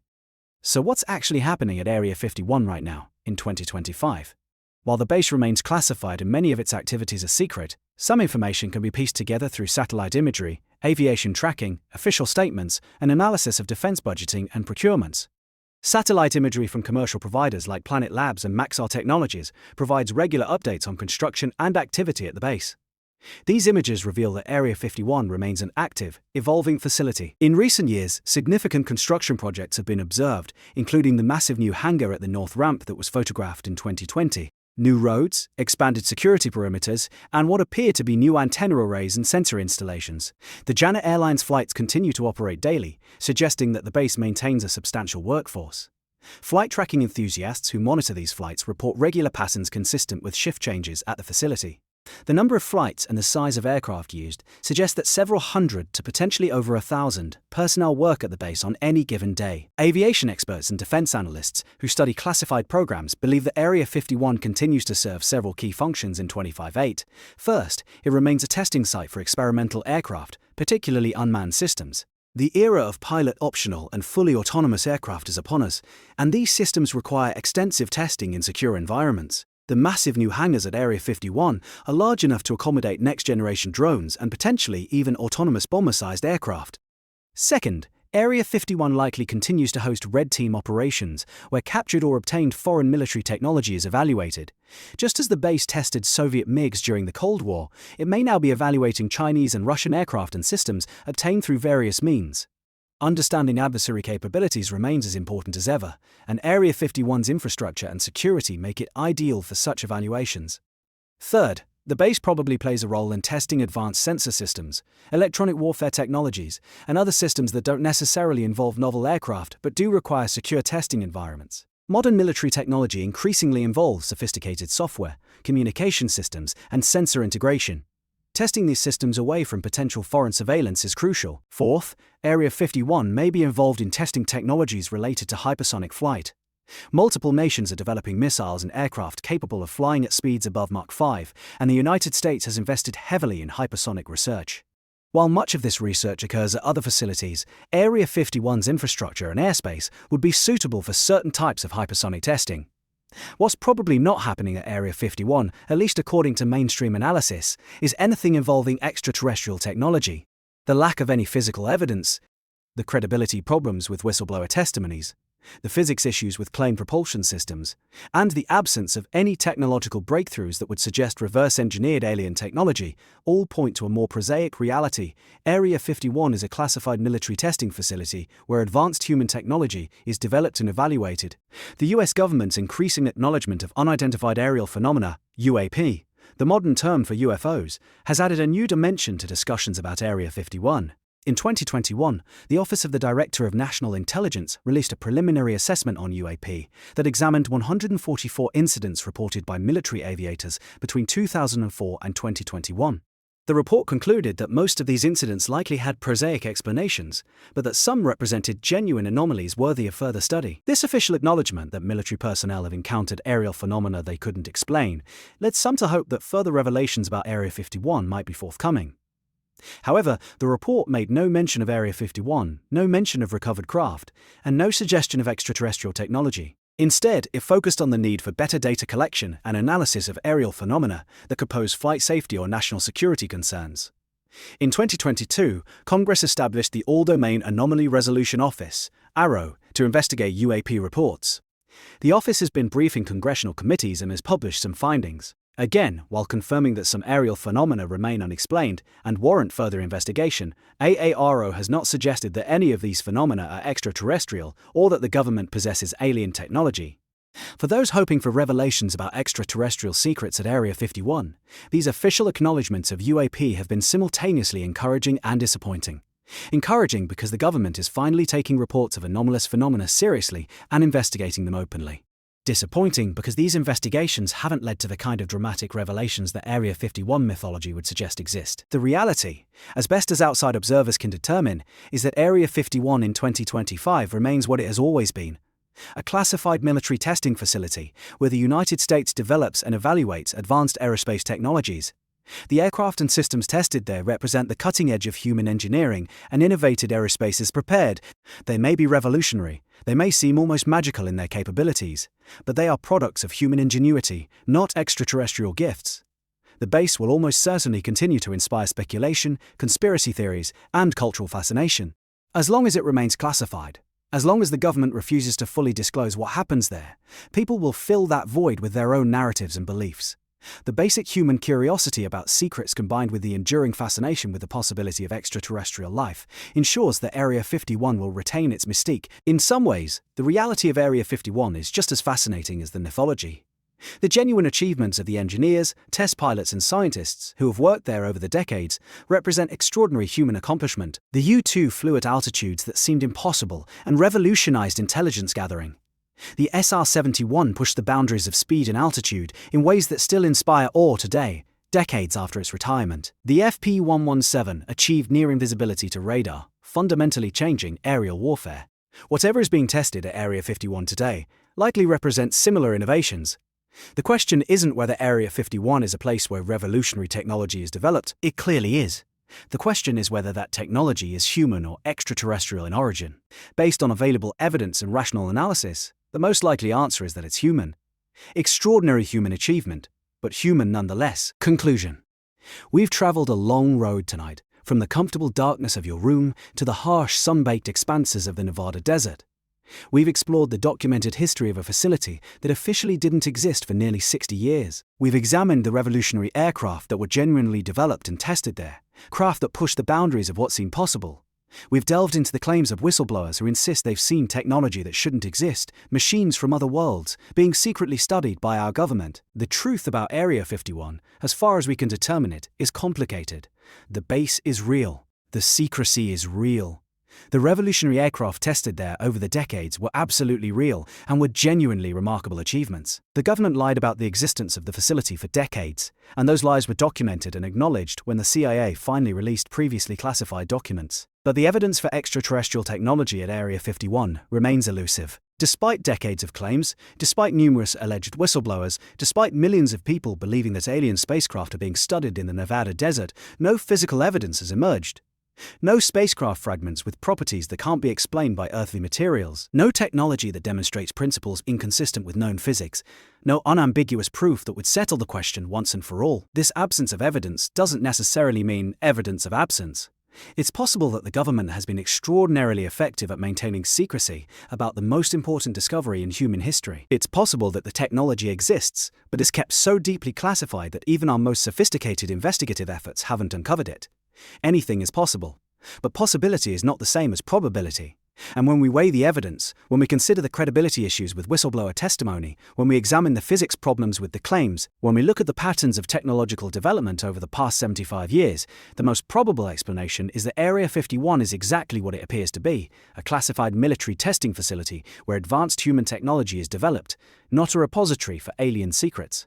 This doesn't make Area 51 any less fascinating. If anything, the real story of what humans have achieved at that remote desert facility is just as inspiring as any tale of recovered alien technology. We've built aircraft that can fly at the edge of space, faster than rifle bullets, invisible to radar. We've developed technologies that seemed like science fiction and made them reality through human ingenuity, determination, and brilliant engineering. The mythology of Area 51, the stories of crashed saucers and grey aliens and impossible technology, tells us something important about ourselves. It reveals our deep desire to believe that we're not alone in the universe. It shows our fascination with secrets and our suspicion of government secrecy.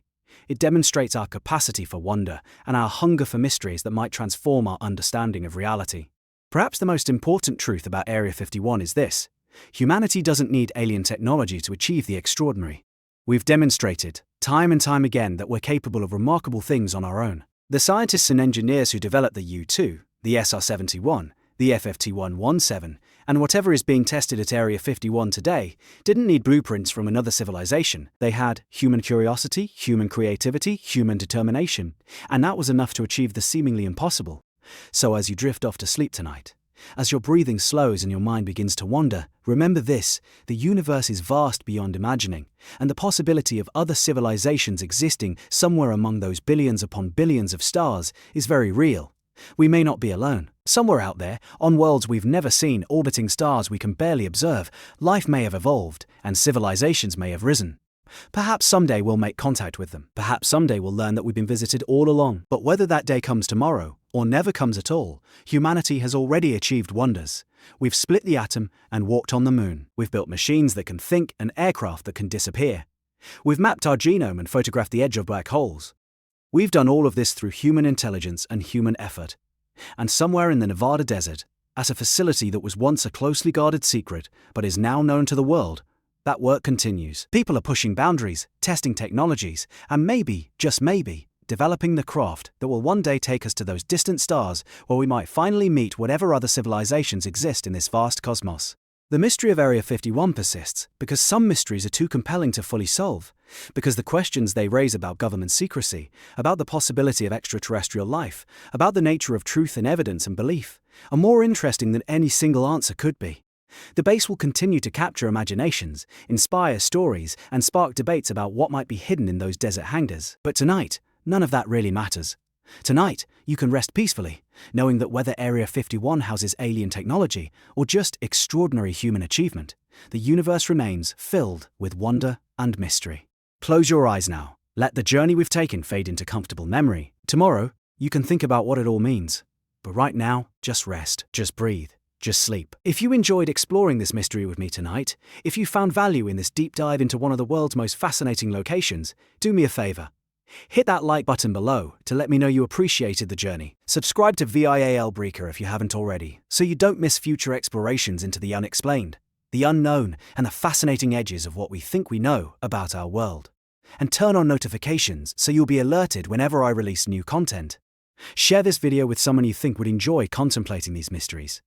Leave a comment below telling me what you think. Do you believe there's alien technology at Area 51? Do you think Bob Lazar was telling the truth? Or do you side with the skeptics? What other mysteries would you like me to explore in future videos? I read every comment, and your suggestions help shape future content. Thank you for joining me tonight on this journey into the secrets of Area 51. Until next time, Keep questioning, keep wondering, and remember, the truth, whatever it may be, is out there, waiting to be discovered. Good night, Veilbreakers. Sleep well.